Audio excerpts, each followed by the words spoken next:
Welcome back, League fans, for the long-awaited conclusion of the slugfest that is TSM versus Team Liquid. And we have to mention the player of the game last game was Rainover. Fantastically done throughout the slugfest that was game number 2 of this series. Yeah, honorable mention there is Golden Glue right behind him in terms Yes, sir. of the back and forth and discussion on that, because he played incredibly well, but he didn't really do much in terms of the beginning of the lane phase and really needed Rainover's help. And then they were able to capitalize on the mistake of Svenskeren because he didn't have mid priority, went for the enemy blue buff, ended up getting killed first blood, had his blue buff taken. So Bjergsen starts slowly losing lane. A lot of that is because Rainover is the right place at the right time there for himself. Yep, so we now go into game 3, testing the mettle of every player as well as the strength that they have mentally to get into this one. Looks like Golden Glue is ready physically, as we saw on the intro screen. Dude lifts, man. Dude lifts. That's a meme that does not pass him. You do lift, bro. Yep. But it looks like he tried to lift as well last game. What was it, 6 something? Screen's not on there, so I'm not even going to try the numbers. But like we said, putting up an impact, making plays for himself as well. Coming into the LCS on the teams he used to sub on, obviously you play a more setback role, but here he's definitely being an initiator for the team, even when they're not there to help him. Sorry, who did you say, Matt? Golden Glue. Oh, Golden Glue. Okay, yes. So Golden Glue, no, that's the thing is he hasn't always had standout performances in the LCS. And when he first made his appearance in Dignitas as replacing Skara, Golden Glue, he struggled, right? But now he seems to be getting a little bit better, slowly but surely. But they're giving him winning matchups. That's the thing is they're drafting for Golden Glue. They're drafting that Golden Glue has a comfortable matchup against Bjergsen, which I definitely agree with. But we're back on this whole thing where it's blue side, TSM, are they going to ban Olaf, Elise, and Rek'Sai again? So Rainover has nothing and has to trade Rengar for it. It was a pretty damn good strat. So I think Parth, you do more of the same there. It worked out for him in the laning phase. Like we said, Haunter, Bjergsen were up 30-40 CS on their solo lanes, and that's something you usually see as kind of a mid-game explosion for that team. They're ready to make a move.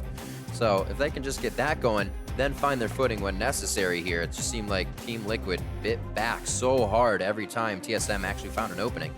Not something you usually see from these guys, but we know Liquid good from playing behind when they do and can also hold the lead and push that forward as we just saw. 1-to-1 here as we get into these picks and bans. Zyrene, I think you might be right. You see this last one here from TSM. Yep, Olaf, Elise, Rek'Sai, Ryze now instead of the Rengar. Last time they had previously banned Syndra, but they're okay with playing into Syndra now because they'll just play the Echo into it. But you assume it's the Rengar in exchange for the Kha'Zix.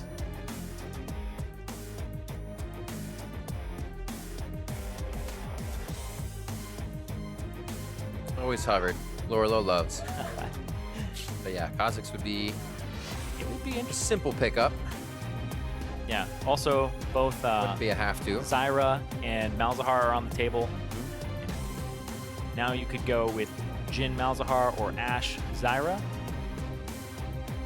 But they're going to make sure that they get the Kha'Zix in. Yeah. That's the thing, is if you save picking Kha'Zix for your third pick, what if they pick their mid laner? Then they'll ban out all the counters. So you kind of have to match in the first phases here. Pick whatever support you want. Or if you think there's a blind pick mid laner that is definitely worthy. Also, you could go for Ashe here. Depends on because the AD carry champion pool is pinched a little bit harder in that second ban phase if you pick one and ban 2 as opposed to the support pool.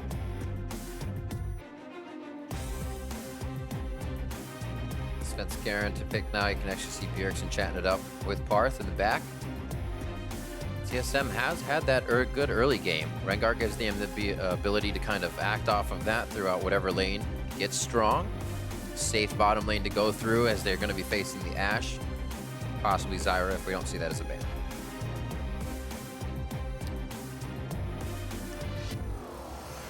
You can see they're taking their sweet time with this too, because it's a discussion. Do we pick our mid laner here? Do we pick a support? Support's the more obvious one.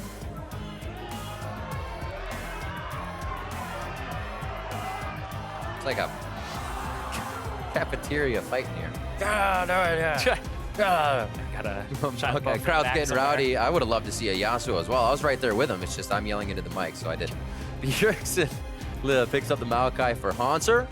They do leave that mid open for the next roundabout. Might just be that Nautilus on the side of Lord. Yeah, this would be the opportunity to pick the Fiora if you wanted to. Right. But you normally don't pick a Fiora unless you have a Rek'Sai or a Lee Sin jungle, somebody who's going to build tanky. When you have a Kha'Zix jungle, you want a tank top laner, or else you're just running a no tank composition, and it just feels really bad. Kind of put a time limit on your game. Say, well, we can get this far if we're ahead. Well, you put more of an execution requirement on your team. That's true. I like that better. Because time, it's like the Fiora will eventually 1v1 anyone. Yep. We have actually seen that through Guardian Angels and Fountain Reses.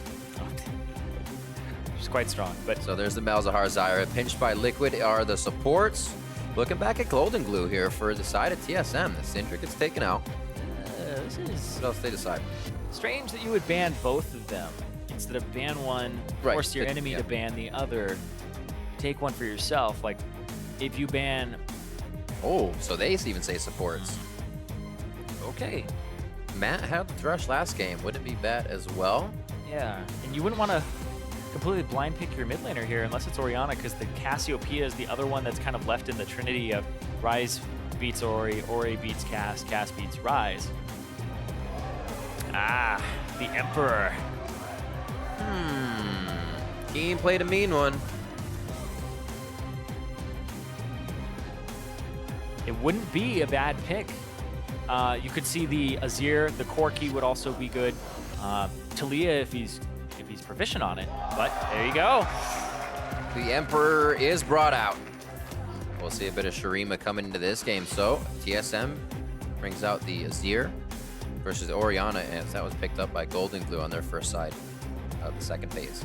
It's so strange that they want to last pick their support here when you could have had counter pick mid, or sorry, last pick. Yeah, last pick. Yeah, no, you're right. Yeah. Because they could have taken a priority on Karma. They just value that so highly in the draft that they have the Thresh. That's so interesting that they don't want to have the Thresh counter picked, even though they had picked it blind previously, and then Lulu was the counter pick that TSM had brought out. Makes her a scary Rengar, that's for sure. Getting those Karma shields and the speed up to get into the game. Great composition here coming from TSM. Golden Glue have always liked the Orianna play he's been able to bring to the table. They may be able to lock those shockwaves up with an arrow or a depth charge to come in. So compositions definitely look sound. We'll see how it goes coming into game 3 here. It's really been kind of even with a slight factor in TSM's favor in CS, but we see that the game early is even, map-wise, macro-wise. It's hard to tell how this is going to go. Oh yeah, it depends on where the junglers put their attention. Svenskeren now has priority in the jungle with his pick over Reignover, unless Reignover gets about a level or 2 ahead. Which is difficult to do because Rengar farms so quickly. You'd want to pay attention to this mid lane and this bottom lane and try to get an advantage there, because the top lane advantages usually become a wash. It's really on these carries that matters. Final load in here, day 2 of week 2 for this game, TSM versus Team Liquid. As we head into game 3, players pushing themselves to the limits as we get into this one. We'll see that bot lane fire off once again. Ashe for Piglet once again. Matt on that Thresh. He was hitting the hooks last time. Not too much came of it, but he was more being a nuisance. Always like to see that, giving the other team trouble. Yeah, gave him a lot of pressure in that lane, and that's what they played for. Go for the same lane composition, because it worked out so well last time. All right, TSM versus Liquid. We're getting onto the Rift, and we are going to see who comes out early. It hasn't really even set the pace of the game that we do see it, but I feel like with this one, Bjergsen could do some damage on the Azir. It always was one of his tried and true as we went through last splits. He also has heal as well. So the thing with the Azir is Ghost isn't always the greatest, because it doesn't matter where he's really positioned. It matters where his soldiers are positioned. So we'll see things like the heal, the barrier, sometimes exhaust on him. So we don't see that Ghost for the roaming or getting to the objective a little bit faster. Want to stay in that back line. The choice of Orianna as well for Golden Glue, saying, oh, shields are good. I don't want to get Svenskeren popped as he comes in with Rengar. So although he would love the Cassiopeia pick, Rengar eats snakes for breakfast. Yeah, it may have been a little bit of a takeaway as well, and that's why they took it so early, because you would assume you take Karma, they go for Orianna, and then they have the Orianna-Rengar combination. Which even scarier. Could be the idea that TL had in mind, is we have to take Orianna here or else they take it. Because there was a ban on the Ryze. You had to play something into the Orianna. May not be the best of matchups. Good poke. They're going to hold it, too. Should be Liquid entering the lane just on the top side of the wave so they can avoid this. Looks look like they're not going to stay too long, seeing if they can get extra damage onto Matt, but it's not coming through. And we are off to the races. Same thing as last time. We actually saw this for the past 2 games, I should say, this being the third. But there hasn't been the aggression towards the bot lane here, and Rainover usually takes full camps as he goes through instead of going buff to buff. Yeah, and this the Kazakhs. Pull it back, wait for your W cooldown. Ah, actually, he's taking one. He's only taken one. All right. Let's see what that does to his route. We'll definitely keep an eye on it. Thought maybe Golden Glue would come over for a little extra, but nope. He just walks away. He's going to go ahead and get his blue, and we may see an early entrance for Rainover here if they want to get the game started. Yeah, maybe so that he can see Wolves after, but if he goes Gromp or goes Scuttle, that's been scaring level 3 already. It's just so fast. Golden Glue chunked out already. This is the last time you played against soldiers. Sometimes they can catch you off guard. I don't know what the answer is for Golden Glue, but just going for that CS costs him some pretty big dominance in the lane, I should say. Oh, yeah, and you can see here, because of the fact Rainover last time in this matchup, he went buff to Raptors to buff. His level 2 is very scary for him. Didn't have a lot of mana. He goes buff to 1 Raptor to buff to pick up a Gromp afterwards. He's inching him in there. You know, I took 1 this time, 2 Raptors next time. He's making sure that he has both of his buffs early on in the game so that if they do go for that move where they have the priority bottom with the Karma and the wave clear, that they can't invade and get a buff out of it. Bjergsen trying to shove the waves in. Definitely makes it harder for an Orianna if you have to keep command, move, and dissonance. Waste so much mana in the early game. So Golden Glue trying to get those autos out, lessen the health on these minions to keep the lane even. Yeah, and he's trying to pull him a little bit forward here. But that lane is shoving up, and that's a it's a pretty obvious one, but he's going to get the Q off and the W. Just chunk him out, do a little bit of damage, get his potion out, because Golden Glue had to use his previously. Ooh. You can already see the idea of Biofrost and Turtle here. Inner Flame or Mantra Inner Flame. Get that Soul Flare out into the piercing arrows every single time, and it's always easier to hit once you get that slow of the Soul Flare out. So TSM, easy win condition for that bot lane, but the hook condition, not going to be taken on that one. Oh, the trade back and forth here. Svenskeren looking for top lane, doesn't get spotted by a ward. Lorlo might think he's safe, and he's too far forward. Sneaky cat. Nice flash, Bolo no slow. It doesn't have any empower to come back with anything else either. So good job by Lorlo. A flash is there. We may see Svenskeren coming back up. And Lorlo will use his TP to get back to lane most likely here, but it will put him in an awkward position. He may need jungle help to clear it unless it's a really aggressive push from Hotzer. Hotzer, he wants to back as well. Once that TP comes out and the Doran's rings for the shoving, you want to shove this wave. Make sure that you can get your own back. Rings, potion, control ward coming in for Golden Glue. Make sure he's safe out in the mid lane. Only got a little help from Rainover for a second, but Bjergsen has been able to just dominate HP-wise in that lane, controlling it. It's pretty normal for an Orianna. You're not going to do much in the early game anyways, but farm it out. So looking good in the mid. Bot lane, Turtle and Biofrost have kind of run out of mana here, so they're giving space to Matt to clean this up at the turret. Things are looking pretty decent for both teams as it is all even across the board. Yeah, but when you give them space like this, you have to think, sure, we're getting turret damage as TL, but where's this Rengar? We don't have a Tri-Brush ward, so Kazakhs has to play on this side of the map a little bit. This seems to be what they're doing, is they like this combination because they get to fish for hooks underneath turrets to get chip damage. They're trying to look for that Rengar. That's good by Sven. That was actually really good that he didn't walk right over that ward after it was placed. Just made sure completely out of vision. Now he gets to walk around and go towards the bottom side of the map. Because now they think it's clear, right? Orianna just hit the scrying plant. Made it go towards the bottom side, so they knew nothing was going on over there. A little plant denial there with the sustain as well. Nope. Oh, yeah, he sees it. No more of the days of just walking over the control wards. They're actually looking at the street now. Good clear out. It's 47-47 at mid lane. I'm actually really enjoying this matchup between Bjergsen and Golden Glue throughout this series here. Jungle presence or not, they've been giving it top-notch play. Arrow of arrows into it. Piercing arrow to still follow, possibly, as it's on cooldown for Turtle. And no control from the brush there. The minions actually followed him in. That would have been a nice hook. Yeah, Firefrost is actually running low on mana, and so is Wild Turtle. Yeah. So they're actually going to slowly get pushed in here. And the Rengar, rather close. Don't think he's going to be 6, though. No, he's so close to being level 6. That's pretty much a scuttle away. Sounds so close. I know, it does. Also close. But the blue buff. He's going to say this top side, but the minion wave isn't pushing it. Resets. This Rainover says, I'm going to come in. Not just yet. Getting good vision, though. Seeing not Svenskeren not on the bottom side here. Knows that he's going to have some time to take this. Yeah, but you have to have your lanes shove up. And you can see Bjergsen is like, that's fishy. Why is the Orianna shoving so hard? Pings and running everywhere. up? And now you can see Maokai actually has a little bit of an inner track here on the top side. Does go over to Rainover, and he gets 6. He's trying to hold it. He's going to have to use Flash. It seems that I don't think he wants to level that up just yet. You can see the claws as he gets over the wall. So they do get out with a blue. They stay Two true. flashes for a blue.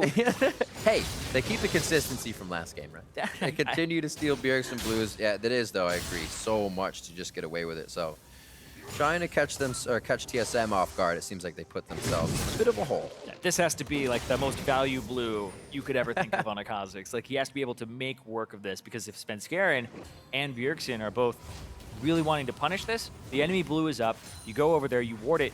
You now have an Azir and a Rengar that have flash priority over the Kha'Zix and the Orianna. So now Matt's going to come through and try to get some control of this side to make sure that doesn't happen.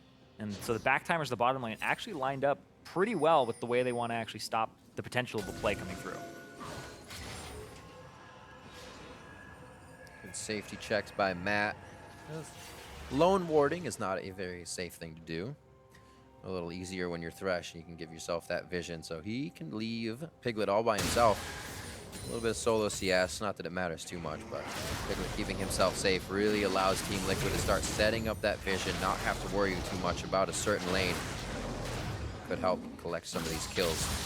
Again, no kills here in the early game. Just waiting for, I guess, mistakes again. It seems like you get down to game 3, it's the nobody wants to lose aspect of how you play, so you never do much.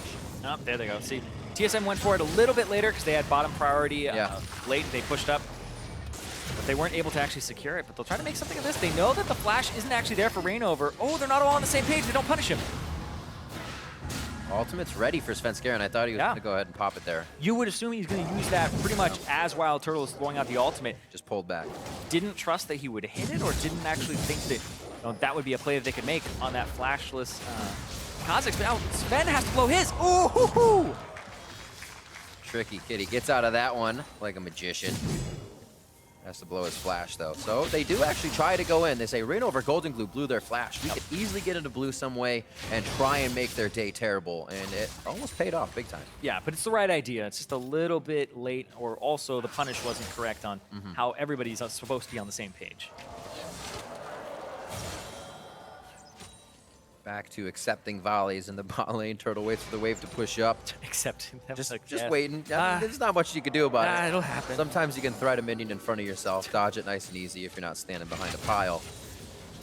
But also, the level 6 here seems to be a bit stronger from Team Liquid. And it looks like Rainover is going to give a buff to that bottom lane. Arrow? There's the arrow. They feel the strength. Shield goes down. The heal as well comes through. Turtle, one more attack goes down. Double TP from the top side. Finished first by Haunter, but Lorlo is goal side to his team, if you will, and throws out the anchor toss. There's the depth charge. And neither are going to connect enough for the engage for Team Liquid here, but looks like they're going to pressure this turret. Nice. They're going to try to pressure the turret. Here comes Bjergsen, who doesn't have too many items just yet, sitting on a lot of gold, but he'll have the wave clear. He'll have the ability to actually potentially turn this around. Yeah, they haven't gotten many shots on it. Yeah, so Piglet's kind of been on the backside, hitting champions, farming the last few minions in this situation.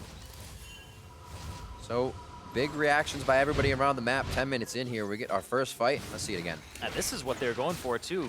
Matt is so low. You wouldn't expect this type of play. The flash, the box, the hook, everything onto Wild Turtle. They get his flash out. They also get his heal. He just slides right out of there. So Haunter doesn't have a target to Twisted Advance on him. Really feel good about it. Also, he doesn't have any damage follow-up here, aside from Svenskeren. That's the first blood. Ending up punishing Turtle. But that Ash Arrow straight point blank. I was wondering where they're going to try. Yeah, it's a combination. You saw Rainover coming down. We hadn't seen one yet. Both teams were 6 on that bot lane for support. And bot laners. Oh, didn't get the shuffle. Trying to pull him back in. Woo! Shuffle flash. It's all right. Getting their bearings again. Yeah, that was not clean from Bjergsen at all. Cost him his flash because he doesn't actually throw Golden Glue over. Because if Golden Glue gets shoved back, he doesn't have his flash or ghost to escape. Right. Then Bjergsen slows him. It's up to Matt at that point to get like a really good lantern that doesn't push him through the wall. Then they just get shoved back. So it may have been enough time for Svenskeren to get there and actually get the ultimate and the crit to open up on Golden Glue. So the fact that Bjergsen missed, big error. Combination mid lane, Bjergsen, Svenskeren together, but it was going to be bot again. That would have been a no counter from TSM. Luckily for them, the arrow misses. But it seems like now when that thing's coming off a cooldown, it's something they want to put right into the fight. Yeah, Piglet going for the Essence Reaver, standard on Ashe to actually just get that cooldown reduction, keep throwing out those arrows, keep looking for those picks. Trying to punish Turtle, who's gone for a scaling build, so even his trading is more poke-oriented here, as opposed to actual just straight-up team fighting. So that Tyr's going to wait to scale as this Ashe is going to be throwing out arrows left, right, and center.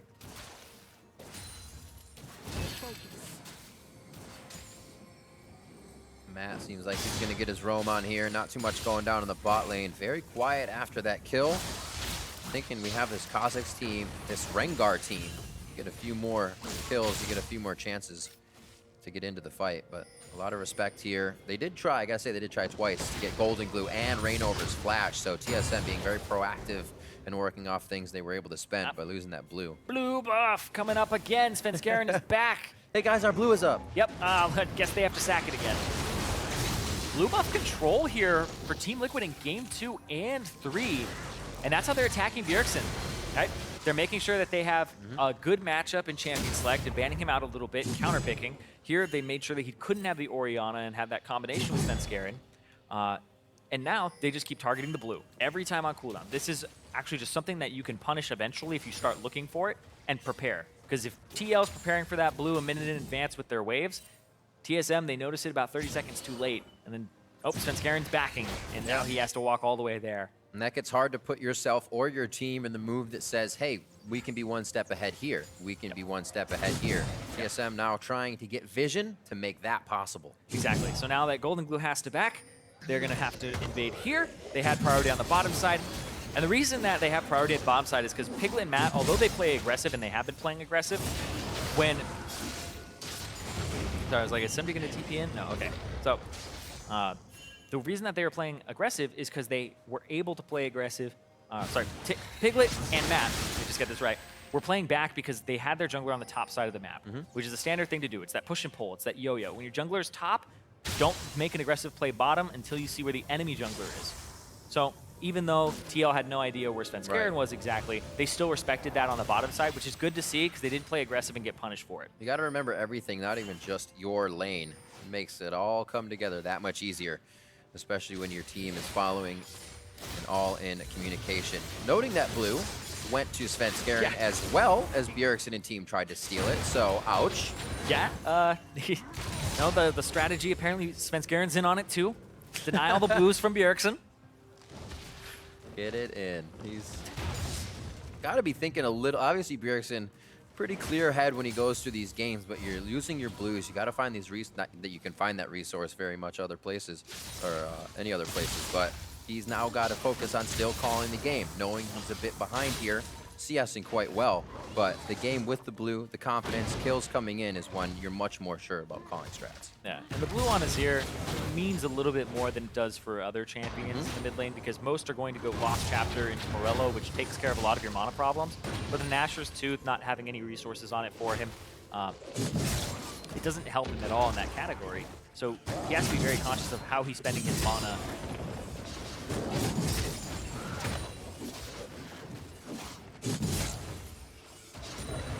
Svenskeren just trying to get bigger.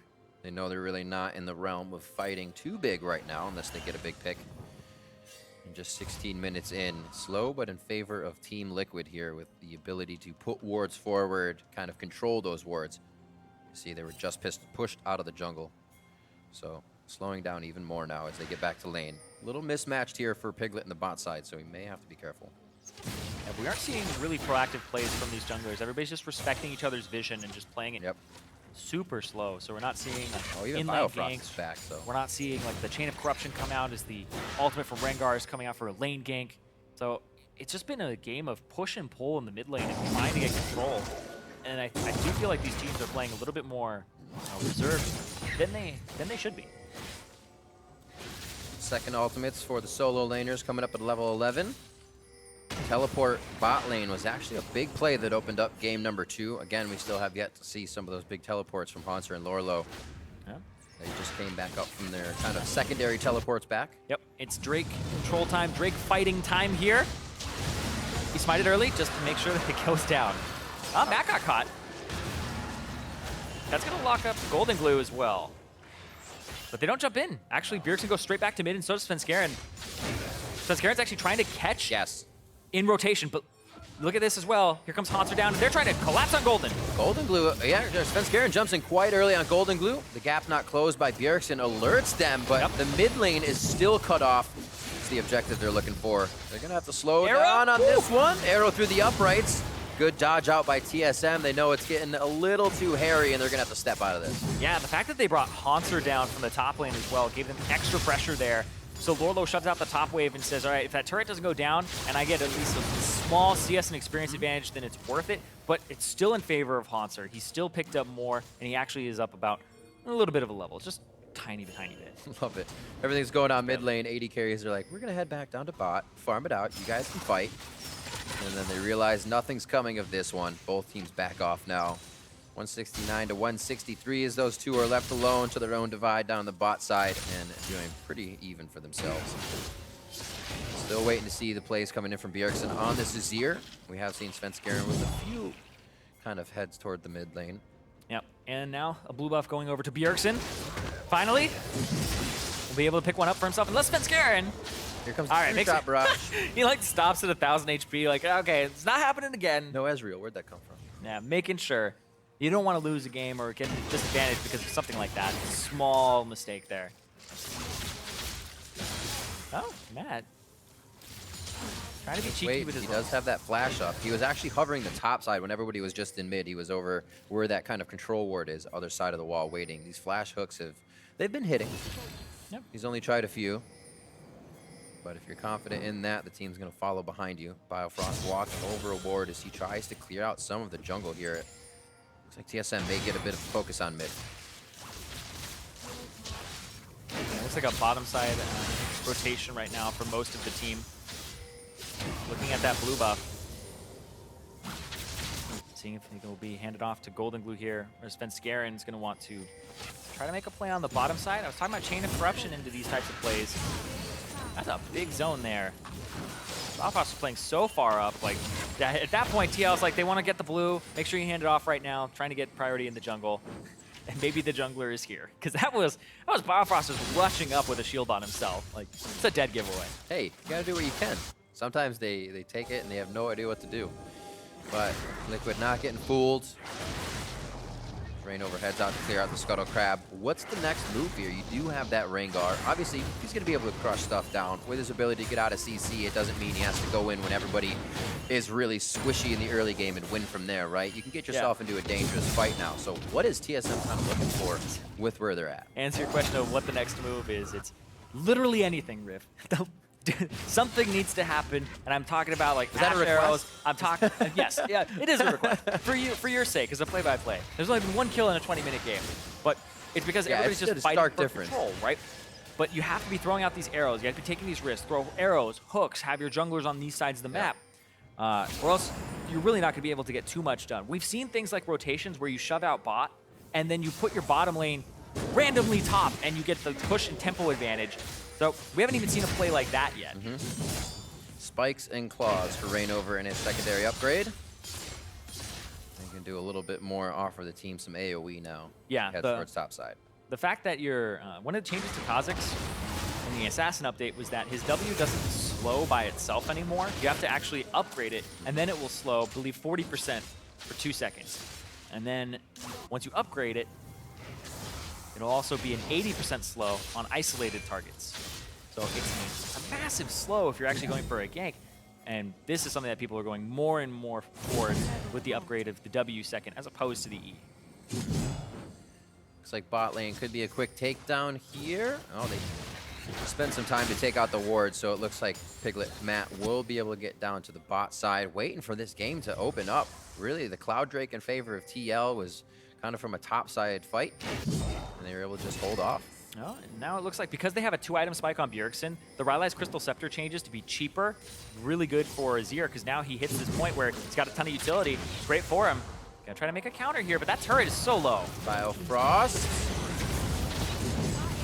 gets out easily. He knows about the chill. He's just gonna shield everybody and they get out nice. So a few more hits on this. Golden Glue wants to take down the Sun Disc. Yeah, but every time he walks up, he'll just get chunked out. Yeah. Now that attack speed and the slow coming through for Bjergsen makes it so difficult to walk up. You can see that CS advantage again for Bjergsen pretty much every game. Finally opened up the middle of the map. Maybe TSM gets the forward wards down. Start locking down these side-to-side lane plays. Matt looking to get a play here with the bottom side. Rain over as well. Yeah, they teleports are up for both top laners. Don't think it's going to be teleports to save this turret, though. There's not much to be had there. Yeah. They hear the roar. Orianna. Scaring just on the outside of this play. Rain over, throwing down the ultimate. Yeah, making sure that he can move away a little bit faster. He's still tracking him, though. It lasts so long now. But moving towards Orianna in the mid lane, you can see as soon as it pops up on, he's like, run away! Make sure. He's getting zoned off. But yeah, that was the right play there from TL to push up, and also the right play from TSM to try and get a chain of corruption and to actually pick up somebody afterwards. So Orianna wasn't there. Orianna was still in the mid lane. Bjergsen would have had the advantage to just get in that fight and make it favorable for TSM. So a little dragon control going into TSM's favor. This is just after they drop the mid lane turret. Things are working in their way. And even more so, another blue for Bjergsen. Yep. So you can see, even in small ways, TL losing their control over being to be first to the jungle, first to put those wards deeper. And TSM is able to get a little back out of it. They're kind of just getting back to par on that blue buff. Yep, just getting some more for Bjergsen, but it didn't matter. The guy has a CS advantage. Nothing happened in the mid lane. The game just kind of stalled out a little bit. The gold is so close right now that it pretty much doesn't matter. It comes down to the execution in the fights and who's got the power spike at the right time. Whereas like bottom lane, it's 2-item power spike right now for Piglet, and the Edge of Night just came through for Wild Turtle. So he has the poke a bit online right now, whereas Piglet does have a bit of team fighting. And yeah, but at least he's throwing out the arrows on cooldown because he has that extra cooldown reduction from the Essence Reaver and the extra crit item.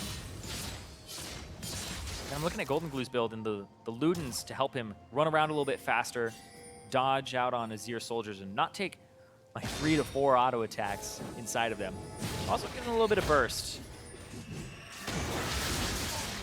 You can't let this Azir scale to 6 items. Well, that's the thing.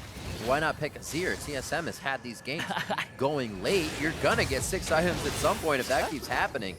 And then the game may even go longer if they're not getting the kills they need to open up these turrets and get more vision. Yeah, it's not a bad call if you think Team Liquid kind of suck at closing games out because it's so slow even when they had an advantage. You could pick something that scales with a late game like this. That's the reason they did it. Yeah? They said, it's going late. We should pick Azir. No. We'll see if it works out for him. Coming up on level 16. It'll be that 3rd level of ult. Haven't seen a good Emperor's Divide yet that he's had a chance to really get into. We saw that one hit in the mid lane that wasn't as polished as usual. So still a bit of a misplay mechanically there as he takes Azir into this pick ban phase. After the, woo, what a split. Nicely done. I think they high-fived over it. Yeah. Great job. And Turtle, I actually didn't see what he used his Edge of Night on previously because that just helps you block those Ash arrows or go for an engage. Yeah. Not have to worry about the counter engages yet. Another Sun Disc going up in the mid lane for control here. It's great. I love these. You just set up camp outside of your base. You have so much more push. And Bjergsen actually, I thought he was going to use Svenskeren there, but he doesn't even need him. Svenskeren's going to go and pick up his jungle. Yeah. Make sure wards are clear. Allows you a position that's more forward than you normally would be because you have the safety of this turret that you just sprung up from the ground.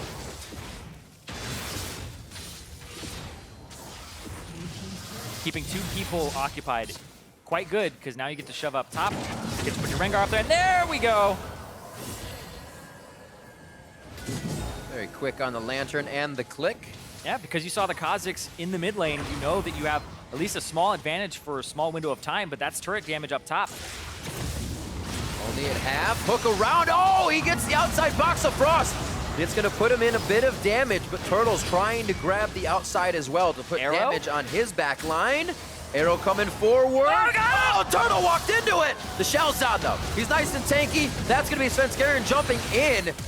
Not a lot of health between these three members, and they are going to limp away from the fight doing what they can. The turret will finally go down, but TSM in and out with the aggression. And TL can't do enough to stop them. Yeah, they got chunked out too much under turret. The poke from the Varus and the Azir just made it so that they couldn't really contest it. You could see Matt, he wanted to walk up and capitalize on that arrow because it looked like a really good one. Then Svenskeren jumped in, and they almost got Golden Glue there. Had to blow both of his summoners, whereas Bjergsen's just in a good spot now. So TSM actually have a bit of an advantage here in terms of their summoner spells. They may be able to turn this into something more. That's the thing, right? You're always like, oh, let's make a play. The first play you make gets you a turret and summoner spells. So the next play you make could be worth even more if you capitalize within that window when those summoners are down. Depends on all the things you're thinking about as well, because even when those summoners are up and you know the ultimates are down, you kind of play that role. Yep. Catch the enemy off guard when they think they have a few minutes to wait. And you're waiting as well. No waiting here for Liquid. They realized they lost quite a bit in mid. Then to the Dragon. Now they lost their top turret, so they're trying to hit back in top lane. Power of numbers is kind of scattering them. Mid goes back to normal. They could have been pushed as well. So TSM playing this one quite well here at the 28-minute mark to have TL kind of scrambling for the next objective. Yeah, but both teams are playing rather reserved. In game 3, nobody has the advantage right off the bat, and it's just neck and neck. And this just comes down to who can break the game wide open, who can make that play and get their team ahead. Svenskeren just keeps checking with the ultimate here. Everybody's grouped up, though. It's so hard to start a fight off and feel confident in it. That's true. When it's like a 4-on-4, because getting outplayed, the summoners are up, becomes a big thing you have to factor into the equation. Don't always factor that into my games, though. Sometimes you just jump right in. Nobody does that. Yeah, you gotta do something. Huh? Rotation here to bot lane. Lorlo slowly losing this turret against the Maokai. And they're pulling so many people to the bottom side here. Well, I think that's what it comes down to with this one. The eventual push. The thing you think will happen. Bjergsen knows there's a shockwave coming, so he flashes out of that. Haunter's going to fight back. It's a push by Svenskeren towards more members in the mid lane. That's always a bad feeling, but sometimes it happens. You try to get the play to safety, and you get the play that makes yourself go down. Matt gets hit up. TSM has been chomping at the bit to find one of those kills. They even took down top turret with TL getting away. They finally drop a member. That'll open up the map a little bit more for wards, and as we see, the Dragon. Yeah, and they're probably going to push up this bottom lane turret and get this one as well. Piglet was top lane, shoving out the wave, so TSM knew that this was a numbers advantage for themselves. Good thing from Bjergsen to back off there, and he blew the flash, so Golden Glue was a good heads up to throw the ball over the wall and just try to go for the ultimate and catch him out. But we aren't seeing those explosive plays just yet. We're seeing small, tiny little leads. There's a ward in there, and Golden Glue says, all right, let's try to catch him out. Good shockwave as well in reaction. And then Lorlo here, I'm pretty sure, like, if he keeps walking, the W from Orianna came out, and it's just put Matt in a bad position, who no longer had flash from the previous play. He doesn't get a hook there. Even if they fought, it's a 4-on-5. That's going to be the top turret, though, for TL, and for back to 1,000 gold. It took a bit, though. That top turret was whittled down over the course of a few times going top with the whole team, one after the other. And finally, Haunter isn't there to protect it. So now mid turret is the last thing that stands. TSM being able to open that up really allowed them into Liquid's jungle, which slowed things down. I know we keep saying that, but these guys are so measured coming into this game 3. I think TSM might be feeling, maybe Haunter, that this was a little harder than he thought it would be, as he kind of stated in the beginning. But I feel like Liquid as well. I feel like they're getting quite a game out of this. Yeah, and now it comes down to seeing those opportunities to make the game easy for yourself. Golden Glue can get a shockwave on somebody like Bjergsen, who now has his flash down. That's the thing I said. It usually takes 2 plays. It usually Yeah. takes 1 shockwave to blow the flash, and then the second shockwave to actually capitalize on it. These Piglet arrows. I would like to welcome the viewers night. for NALCS 2 as we almost start off with a fight. That'd be a nice welcome. Thanks for joining us. A 1-to-1 here in what was a series of a lot of kills. Just about 30 in the first one, 40 kills in a 40-minute game.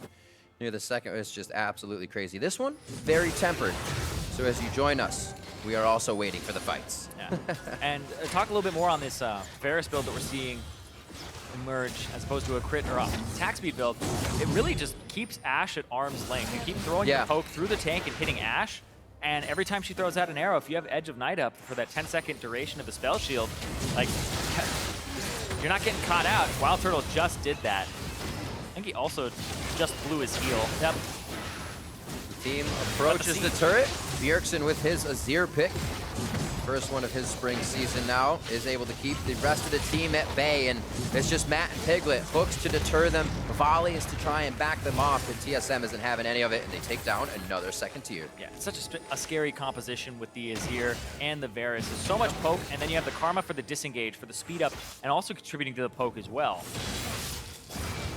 Not to mention, if you try to engage, like, you have a Kha'Zix try to jump in on an Azir. It's so hard to reach him. He has the Emperor's Divide to push you back. Yeah. The Maokai has the peel. Right now, looks like they have control, and they're going to Blast Cone in. They get spotted, but they don't care. They're going to start it up. Quick scrying orb. Bjergsen's going to be able to help crush this down. Haunter in the front to tank Baron. Lorlo gets the shield. It doesn't look like they want in. TSM peels off the Baron. It's going to be Lorlo and Haunter in the front, just how it should be. Lorlo's pulled to the back, and Haunter wants the back line just as much. Piglet. Zenscarin, Piglet, flash. What a flash to get out of that one safely. Zenscarin now choosing a target. It doesn't seem like TSM can get on the target they want. Kha'Zix goes in. That's going to be Rainover going right back out. Zenscarin now the focus with Haunter in the front, still trying to get the vengeful Maelstrom to deny the damage from Team Liquid. 1 for 1 in that scrappy fight. And TL is limping away. Yeah, a lot of flashes blown though, so the next fight won't have it available for Haunter or Zenscarin, and they don't really have a great way to avoid the shockwave, whereas Piglet and Matt, those are the big ones. The bottom lanes blowing their flashes. Next Rengar ulti, you're right on top of that, Ashe, and then they have to be able to peel you off and do it effectively. It's good. Again, yeah, TSM saying, hey, we want to force a fight. Let's go. Yeah, in fact, they start up the Baron, and then they all get out of the pit, then Karma ulti to re-engage there is good, because they get out of a situation where Golden Glue could ultimate and really turn the fight around. And that's really what they have to avoid, is the Golden Glue ultimate here is the big one. Only hits 2 members there, doesn't get Bjergsen, he was right out on the edge. They get the support, and they end up trading their support forward as well. So it's support for support, 1 for 1. This Summoner spell's being blown at the very end. Lorlo saves the GA, Rainover, GA as well. Head over to Haunter himself. It is on. So all the GAs ready to be used the next fight. Quite a few flashes, heals used in the last one. And an exhaust for Biofrost that could turn it in their favor as they approach. Now Lorlo, that GA won't be up much longer. He gets himself dredge line to safety. What am I saying? He's caught. Ah, it is a tank. You can make those mistakes. In fact, sometimes they're good because you pull a lot of people to you, and your team gets to make a play on the other side of the map. But this game, Zenscarin doesn't have the CC removal. Wow, very far ahead. Not even any lane wards here for TSM. Uncharacteristic to approach the situation with nothing on either shoulder for vision. And they keep coming in. Yeah, they'll take Haunter in that hook. Nobody can approach through the box. That's instantly. Haunter going down. Bjergsen found with the dredge line. Emperor's Divide back as they're going to go for Lorlo now. That GA has to be popped. This is TSM finding their assessment in the fight to say, we can go back in. And Liquid says, all right, that's enough. 1 for 1. Man, I did not miss Azir in professional play. I will tell you that, because he is so annoying. If you don't have the right composition to deal with him, he just becomes a monster. You have to just blow up Azir right from the get-go, but they don't really have enough tools to do that. They don't have a flanker. They don't have something like an Echo that's going to get on him. He has enough peel that Bjergsen goes untouched in these fights, and he deals so much damage. TP to the bottom right side here. And that's just going to be the TP blown from Lorlo as they look for a little bit more. Rainover? Yep. They don't have control because that Sun Disc. Turtle playing very far in front of the turret. Good thing there wasn't a mat there. Somebody with a hook. But that's the confidence they're playing with right now. They're ready to step up to the plate and show Liquid that they feel like they're stronger already with that Baron attempt. Baron shows that. And how about again? As you say, Baron. The ward in the back of the brush, or back of the pit as well. The control ward is actually just disabling the vision, and that's going to be Baron for TSM. Yep. 3-3 kills for kills as they go back and forth here in this slugfest. And a bit of money is put in control wards here for TSM as they all put some in the inventory, ready to move up the vision. You can tell the pace they want to set this. That's a flank. He's actually flanking from the right side here onto Rainover, but Matt is caught again. Quick takedown. This is one of the first times we don't see a trade for kills. Opposition on the map, numbers up for TSM. Where do they go after the Elder? They're looking at this with 2. An Ocean and a Mountain underneath. They got everything they need right now. They have Baron buff, they have the Elder Dragon. It's been a slow game, but they're hitting those gigantic power spikes that just become so ridiculous to deal with, and you have to have drafted for it.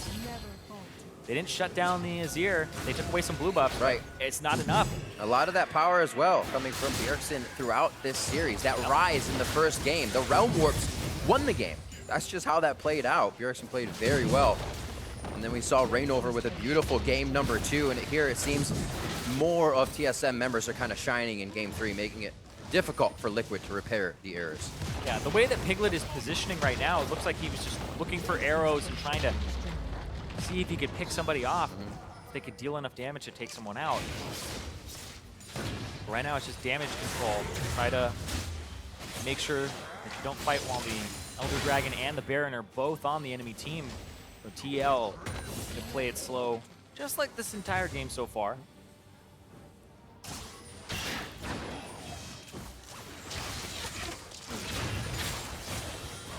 Looks like they're all going to head towards mid. Very nicely played. It's going to catch TL quite off guard. Not that they can do much to protect this. They're looking to fight under the Nexus turrets anyway, so they're getting themselves into position. Bottom push wave, top push wave. So they can think about what to do next. Hopefully they can get TSM off guard. This could be some time to maybe put a few wards out, but it is scary to just leave the base. Yeah, it's very scary to leave the base. Honestly, everybody's been kind of scared to move around at any point on this map. It's just been vision control back and forth until, yep. Like that's the moment where you go, man, this, I know Kha'Zix is a good champion, but this just sucks. This just feels so bad.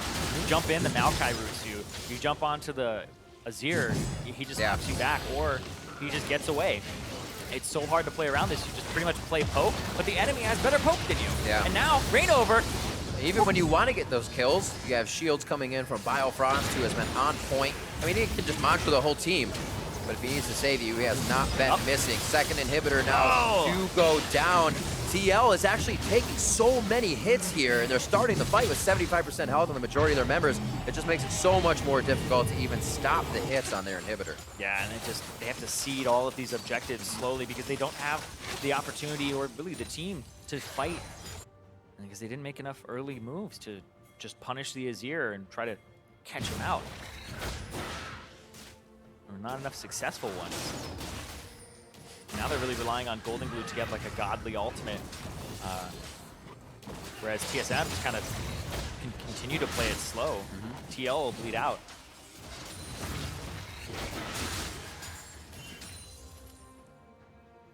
But you know TSM, they want to move to 3-1 in the standings. Small stumble at the beginning, but if they can end their week only one match behind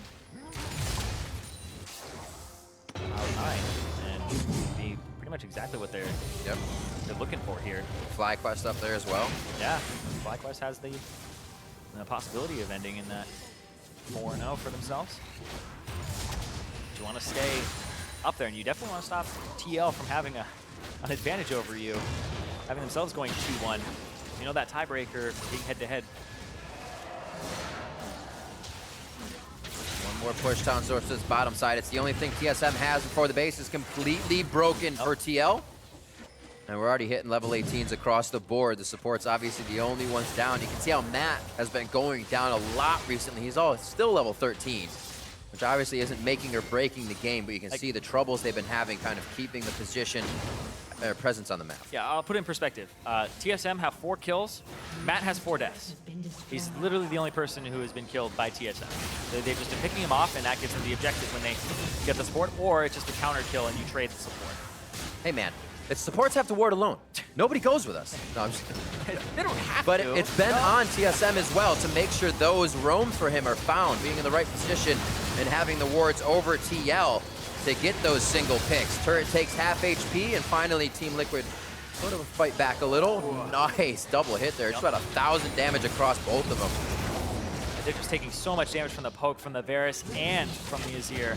And now they just have to look, they just slowly seed their base. Oh, Edge of Night wore off. What?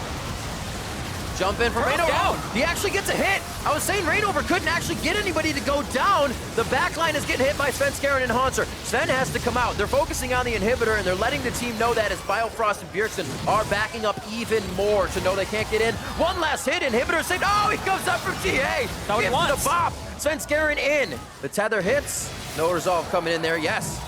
The GA is popped. I didn't see that Bjergsen was going to be in range for the soldiers. That's something else that has really come into play this game. Lorlo has been getting to the back line well, but now Bjergsen's soldiers can get to the front line always, as we've been seeing the mid laners do in this game.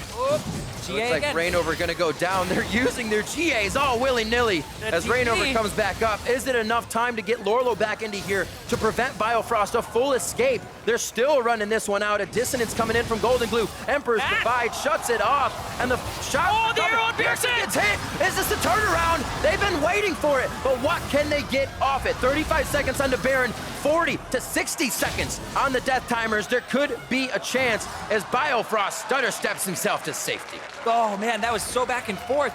And TL down 8,000 gold are able to hold on just barely there. And their base, it's an absolute shambles. They're not working with much. This is a wet cardboard box here.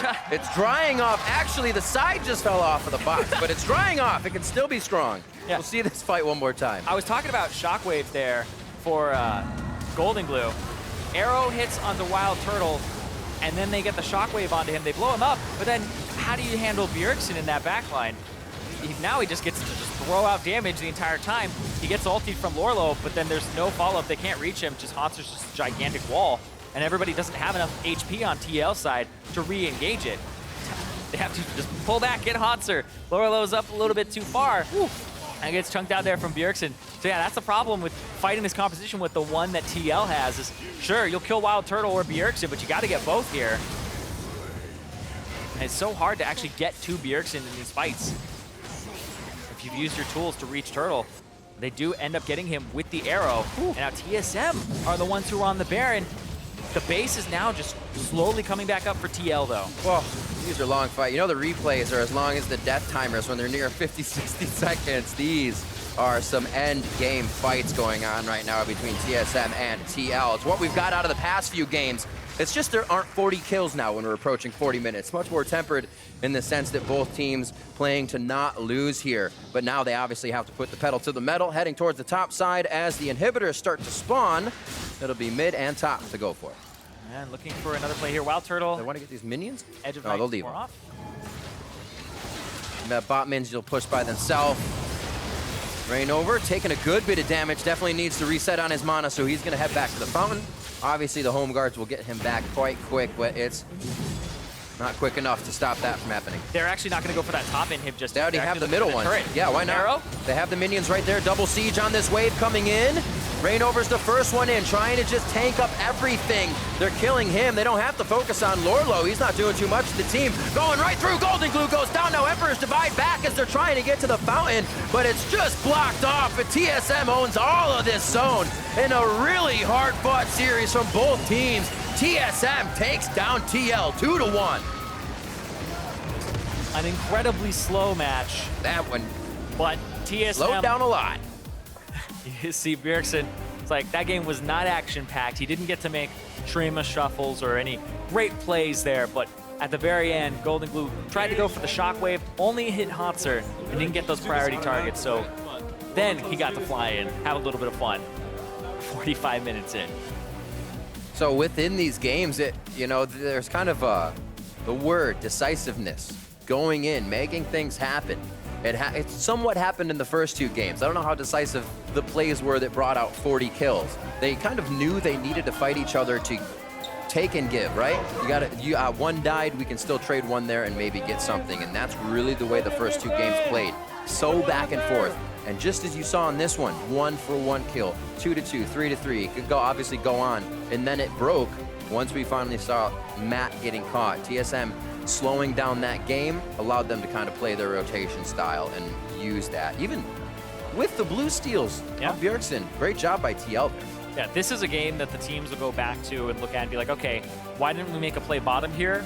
We had arrow, we had hook, we didn't know where the jungler was. They were playing defensive. And then on TSM side, it's okay, why didn't we make a play bottom here? So it's going to be kind of looking at the missed opportunities and how they could have actually just been more proactive in the game.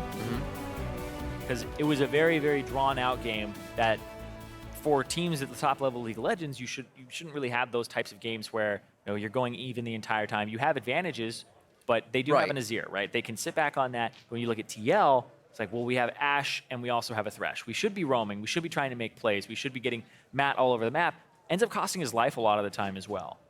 I also wonder, how much it goes into game that the small things kind of fade away as you get a little more tired. This is all speculation, but saying not as fast to say, hey, my guy's out of lane. That play might fall behind 5 seconds. So very small things, but there was a stark difference in game 3 that it was just so slow. Guys were droning on, and it is long to play a 40 then 45-minute game. That is putting a lot of stress on yourself. But to come out strong as TSM did, it definitely is what they need to show if they want to get to the top of the tables again, because too much back and forth in their gameplay has kind of scared the fans, I'd say. Yeah, you're looking for a little more consistency from the team. They did end up losing that game to pretty slow Liquid afterwards, but it did end up being very eruptive. I thought that was one where the Baron call is one that they'll go back and look at a little bit and what they could have done instead.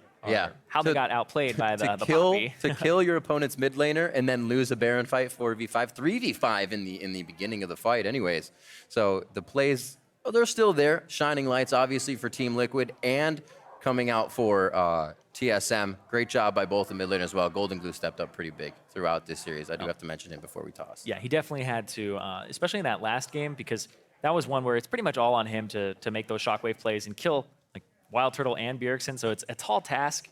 Didn't ever really get to deliver on it, but overall it ended up being a series that's back and forth in the mid lane. Yep. But Bjergsen did have the upper hand for most of it. Absolutely, and that's where the victory comes from for TSM, and for a first-hand account on that series, let's hear from Pastry and TSM's jungler. Thank you very much. I'm here with Svenska and TSM's jungler.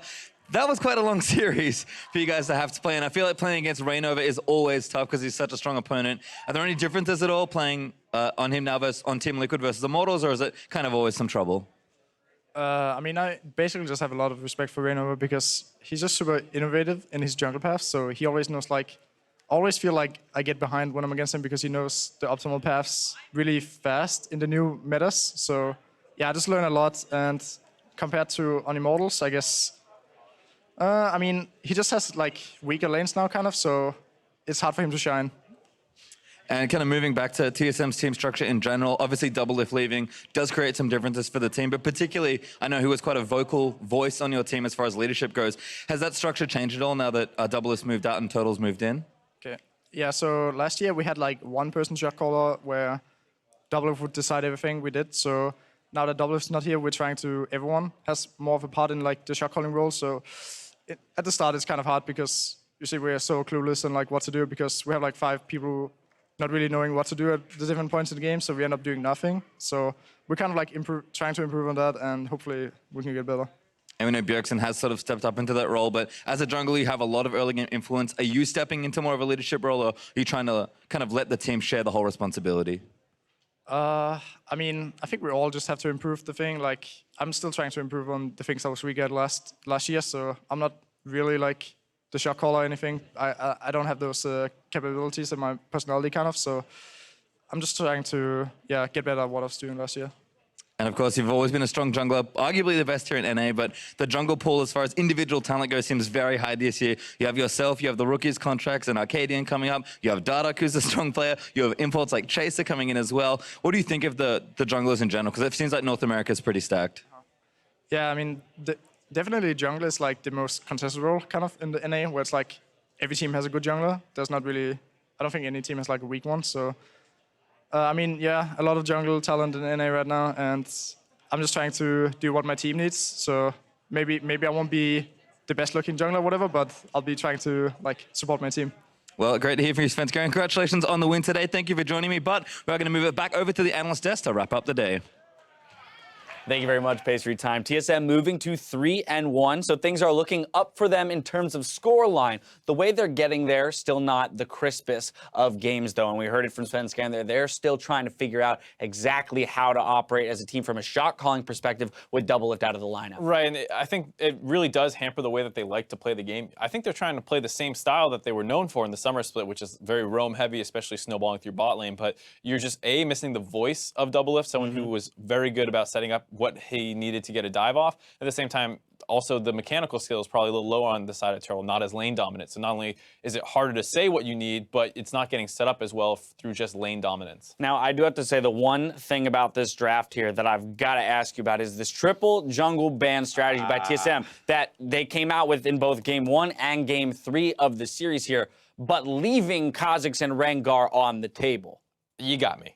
I don't know, because I understand the idea if you're going in with the assumption that they're doing the standard red side bans of LeBlanc, Rengar, Camille. Then you ban these three out, you take only the Kha'Zix available, and then like you're forcing the Lee matchup, which we've seen is pretty favorable for Kha'Zix. So exactly. It makes sense in that world. But here TL is not doing that. They're trading OP junglers, which I think is a fine strategy if you're not super concerned about one of the other picks. Right. And it just seems so strange to me that TSM stuck with this ban strategy. It didn't, like, TSM was the better team and they won, so it's hard to be like, this is a bad strategy. Exactly. But you look at it and you say, what was the impact? You basically just didn't ban the first phase. Right, that's the thing, is that essentially those are throwaway bans because you're still leaving a perfectly viable option on the table for Reignover. Now, of course, things change if we have more insight into the way TSM thinks, and really they're just not threatened by Reignover's Kha'Zix in any way, shape, or form. It could even be that they feel their champ pools are similar to TL, and they don't want to end up banning themselves out a little bit by throwing bans at the top and mid position. So I'm not 100% sure why they're doing this, but I hesitate to call it an effective strategy. Right, and that's okay. It's okay to not be sure. I think everybody is still figuring out this new champion select, and this is just one iteration, one stab at it by one team. We'll see how that evolves throughout this split.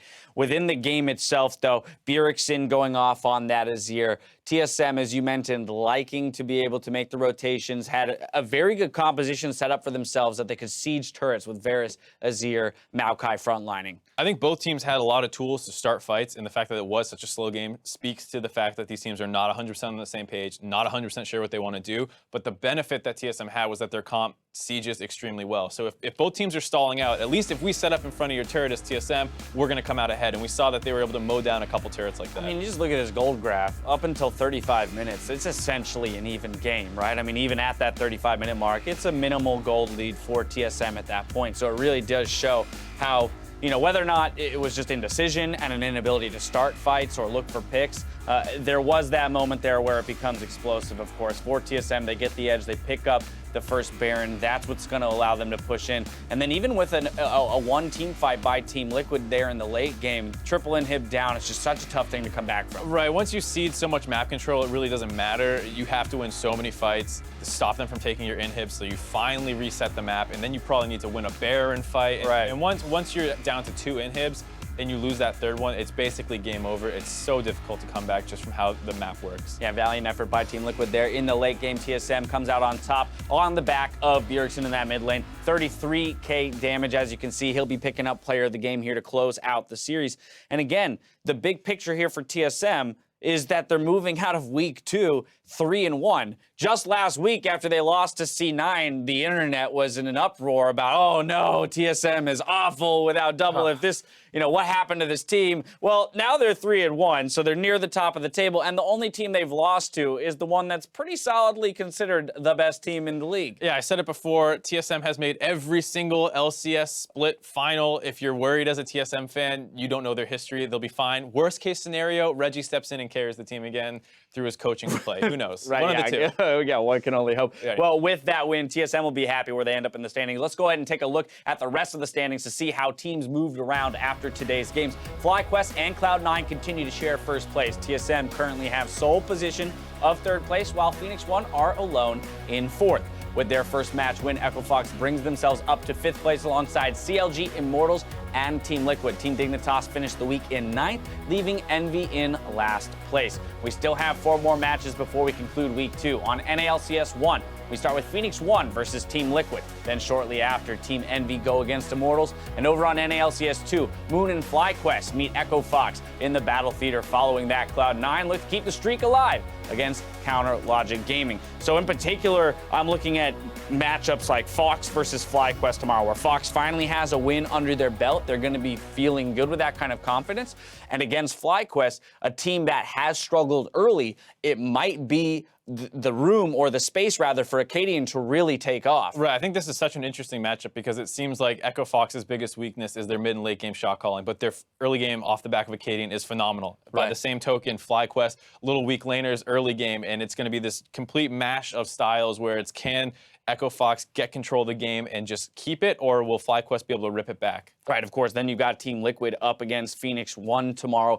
And Team Liquid now at that 1 and 2 mark, still really trying to scrap together some victories. I mean, can Rainover, lead the charge up against, say, Inori and the squad of Phoenix1 with a struggling bot lane in Piglet and Matt? It's really surprising because it feels like Team Liquid is always just off with one important member of their team. Sometimes Rainover's struggling, sometimes it's Golden Glue, and then recently Piglet and Matt, and especially Matt has not looked great. So I think they need to figure out exactly what they want to do with their bot lane and start drafting through there, because here we saw more mid lane priority. It looked better for Golden Glue, but it looked like it might have come at the cost of the bot lane. Well, that's the end of our Saturday, ladies and gentlemen. We still have one more day of games to be played here in week 2. But for myself, the casters, and the entire live broadcast crew, thank you for watching, and we'll see you tomorrow.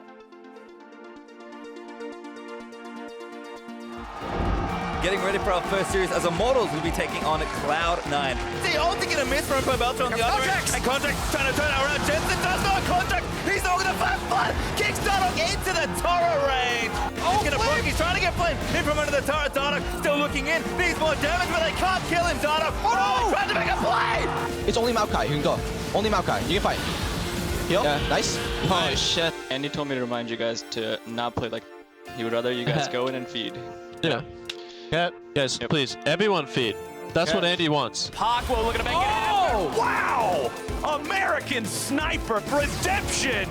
Used for Adrian to snipe Ninja out. Adios! It is rare you see Redemption kill Ryu killing spree! Oh! Surprise! Someday bringing the presence into this one. 1v3, but here comes Keen. Keen's gonna jump over the wall. I killed Hassio. Good job. Stick together. We can bite too. Yeah, I'm on. Next side. Good job. Go mid. We can end. Good job, guys. Echo Fox find their first win over Team Dignitas. Dun-dun. Oh, they get away. Looking for Lulu. It doesn't mean he gets another. He's like, I'm going in for the kill, guys. Nice. Lulu no flash. Nice, guys. Let's go mid. Nice. That's going to be the Redemption coming down for a little bit more healing, and they're going to try to 45. Oh, they're out of the pit. There's 3 in. Knocking him out. Blast going back in. That's the smite from Rainover. Going right through. Golden Glue goes down. Now Emperor's Divide back as they're trying to get to the fountain, but it's just blocked off. And TSM owns all of this zone in a really hard-fought series from both teams. TSM takes down TL 2-1.